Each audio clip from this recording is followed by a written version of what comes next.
गंजी चुड़ैल। बहुत समय पहले की बात है। एक छोटे से गांव में लोग बड़े मजे और शांति से रहते थे। गांव में सुबह होते ही बच्चे गलियों में खेलकूद मचाने लगते और शाम को बूढ़े बुजुर्ग चौपाल पर बैठकर बातें करते।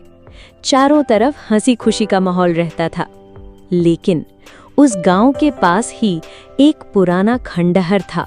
टूटी फूटी दीवारें, आधा गिरा हुआ छज्जा और बीच में एक बड़ा बरगद का पेड़। गांव वाले कहते थे कि उस खंडहर में एक डरावनी चुड़ैल रहती है। वो कोई साधारण चुड़ैल नहीं थी। लोग उसे गंजी चुड़ैल कहते थे क्योंकि उसके सिर पर एक भी बाल नहीं था।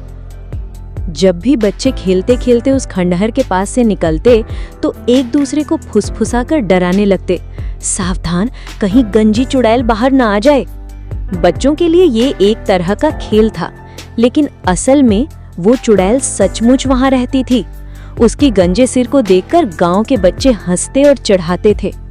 कभी कोई कह देता, अरे देखो, सूरज की तरह चमक रहा है इसका सिर।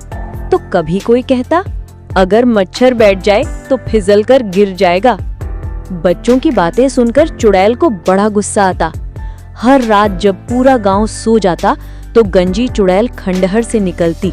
वो लंबा काला झोला पहनती और हवा की तरह गलियों में घूमती। उसकी आवाज गूंजती, मुझे बाल दो वरना मैं तुम्हें गंजा बना दूंगी। बच्चे तो डर से कांप जाते और अपने बिस्तर में छिपकर सोने का नाटक करने लगते। लेकिन गांव का एक शरारती बच्चा था, मोंटू। मोंटू को हर किसी से मजाक करने की आदत थी। एक दिन उसने अपने दोस्तों से कहा, अगर इस चुड़ैल को सिर्फ बाल चाहिए तो क्यों ना हम इसे नकली बाल दे दे। सारे बच्चे पहले तो डर गए, बोले, तू पागल है क्या? अगर चुड़ैल ने पकड़ लिया तो? लेकिन मोंटू हंसते हुए बोला, अरे डरपोको, असली बाल कहाँ से लाएंगे? नकली विग देंगे, खुश हो जाएगी। तो अगले दिन मोंटू अपने दोस्तों को लेकर बाजार गया। वहां से उन्होंने एक बड़ा सा चमकदार नकली विग खरीदा। वो इतना मजेदार लग रहा था कि बच्चे हंसी रोक ना पाए। रात होने पर सब बच्चे धीरे धीरे चुपके से खंडहर पहुंचे और विग को वहीं रखाए। जैसे ही चुड़ैल बाहर आई, उसकी नजर उस विग पर पड़ी।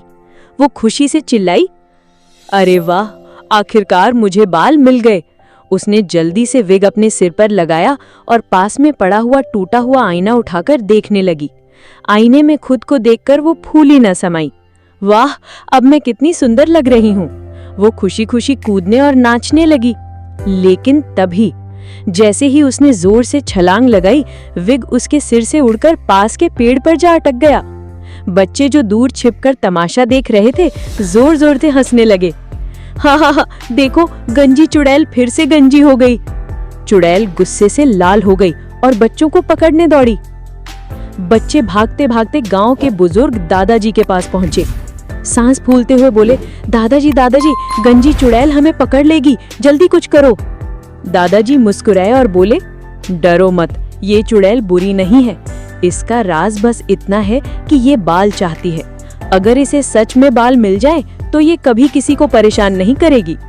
बच्चों ने हैरानी से पूछा, तो क्या आपके पास बाल हैं? दादाजी धीरे से अपनी अलमारी से एक छोटी शीशी निकालते हैं। वो कहते हैं, ये है जादुई तेल। इसे अगर कोई अपने सिर पर लगाए तो तुरंत घने और लंबे बाल उगाते हैं। बच्चे और दादाजी मिलकर खंडहर की ओर गए। गंजी चुड़ैल गुस्से में गरज रही थी, लेकिन दादाजी ने उसे समझाया और सिर पर जादुई तेल लगाया। धीरे धीरे चुड़ैल के सिर से काले, घने और चमकदार बाल उगने लगे। उसकी आंखों में खुशी के आंसू आ गए। वो बोली, आखिरकार मेरा सपना पूरा हुआ।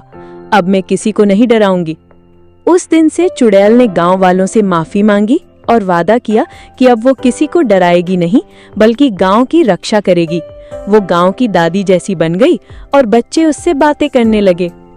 बच्चों ने दादाजी से कहा, देखो, मजाक उड़ाने के बजाय अगर हम किसी की मदद करें तो सबकी जिंदगी बदल सकती है।